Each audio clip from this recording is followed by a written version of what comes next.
आज खरं म्हणजे मुरली अण्णांनी त्यांचा सगळा प्रवास सांगितला.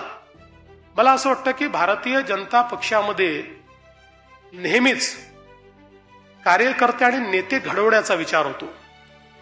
मी असेन, दादा असतील, आम्हालाही कोणीतरी कधीतरी घडवलं, संधी दिली, पुढे आणलं. आम्ही पण अगदी जमिनीवर काम करणारे, बूथचं काम करणारे, वॉर्डाचं काम करणारे कार्यकर्ते होतो. पण भारतीय जनता पक्षामध्ये कार्यकर्त्याला त्याची क्षमता बघून, त्याची कार्य करण्याची तडफ बघून वेगवेगळ्या वेळी संधी दिली जाते. आणि मला असं वाटतं की भारतीय जनता पार्टी एकमेव अशी पार्टी आहे की जी पार्टी भविष्यामध्ये गुंतवणूक करते, पुढची पिढी तयार करत असते. आणि म्हणूनच मला असं वाटतं की आज या मंचावर जर आपण पाहिलं तर अनेक जण मुरली अण्णासहित आपल्याला असे दिसतील की जे पुढच्या पिढीचं प्रतिनिधित्व करतायत, पुढचे 20 वर्ष भारतीय जनता पक्ष जे चालवतील अशा प्रकारची मंडळी आपल्याला या मंचावर दिसते. हा विचार हा केवळ भारतीय जनता पक्षामध्ये होतो.